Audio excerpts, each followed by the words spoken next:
Thank you so much. It's a real pleasure to be here, and I would like to congratulate Tamils for Labour for the vitally important work that they're doing. I'm very proud to be the Shadow Minister for Asia and Pacific, and the Labour Party will be absolutely clear and consistent throughout our time, both in opposition and, we very much hope, in government after the next general election, that international law and human rights is not something that you can cherry pick.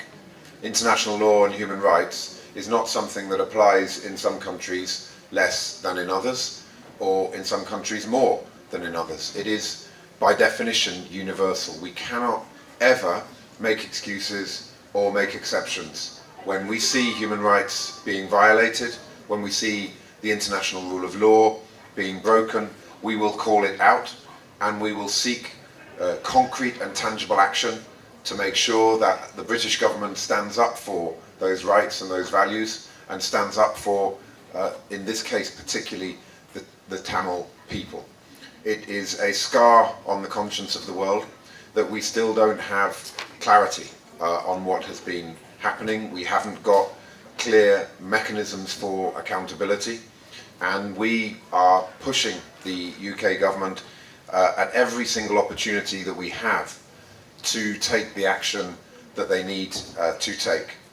We've spoken in debates in Parliament, we've written to ministers, and we are concerned that the UK government is not doing enough, particularly, as has been mentioned, they are the so-called pen holder on Sri Lanka at the United Nations Human Rights Council. So, foreign policy is often, there's a problem with it because words are easy, but what about the actual actions that need to be taken? That's when you see whether the government in question really believes in the cause that it should be fighting for, and that's why we've called for a number of specific actions. We're of course pleased to see the draft resolution that was passed recently at the UN Human Rights Council, but we think that it doesn't go far enough. It did not go far enough in terms of incorporating the recommendations made by the High Commissioner Michelle Bachelet in her report of the 27th of January regarding universal or extraterritorial jurisdiction.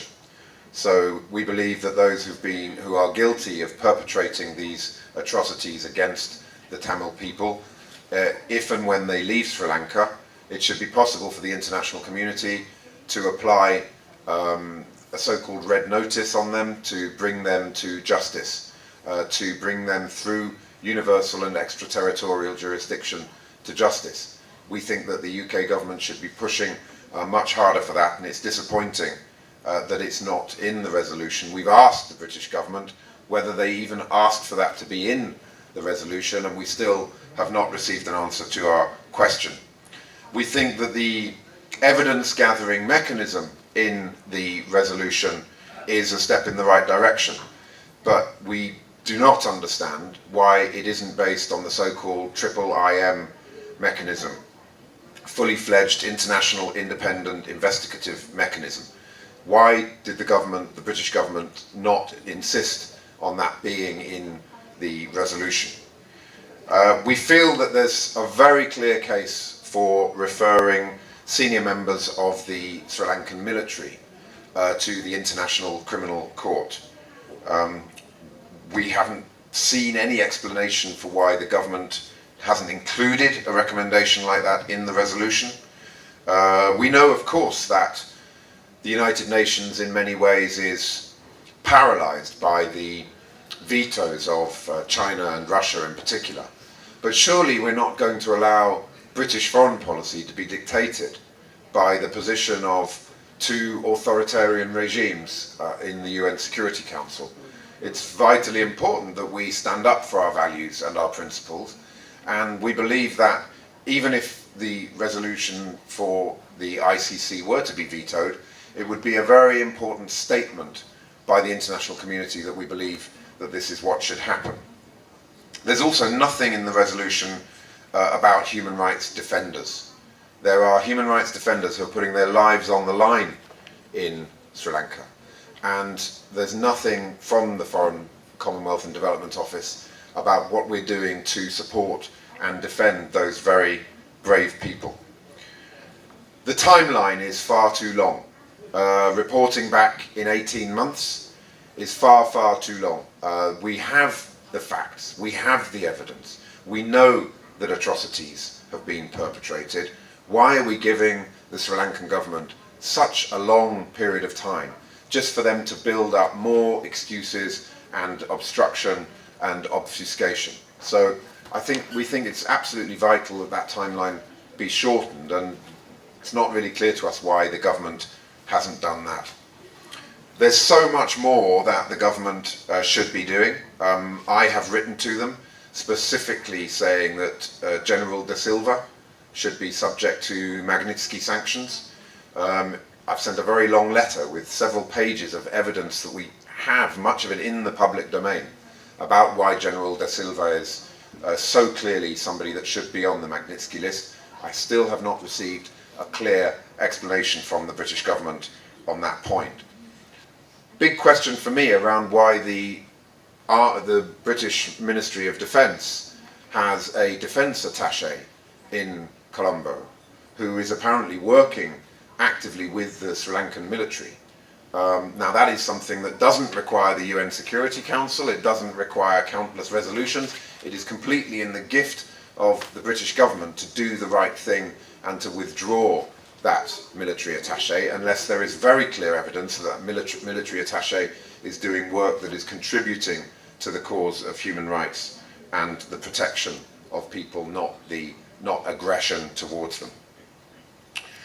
As has been said, we're very, very concerned more broadly in terms of the bigger political picture here that we have a government that is just desperate to do trade deals all over the world.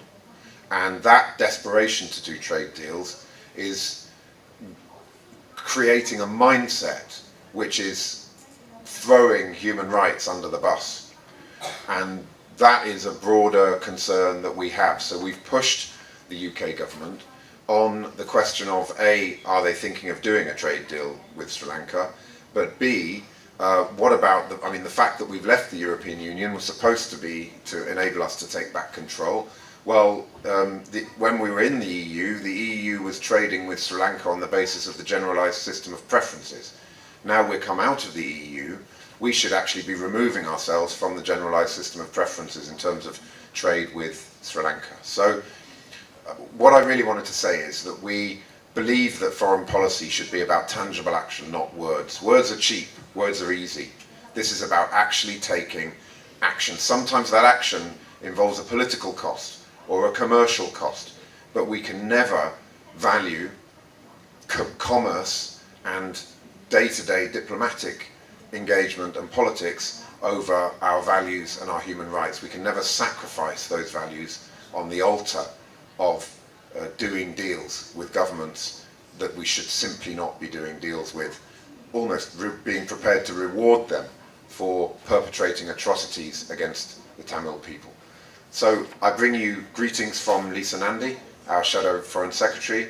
I assure you that we stand shoulder to shoulder with your cause. We in the Shadow Labour front bench team on foreign affairs, we will never hold back in terms of calling out the abuses that we see going on. We will always stand in solidarity with you, and we congratulate you on the important campaign that you're conducting. Please don't leave us alone. Keep going, keep pressing, keep pushing, and we believe that at some point justice will be done, and justice will be done for the Tamils. Thank you.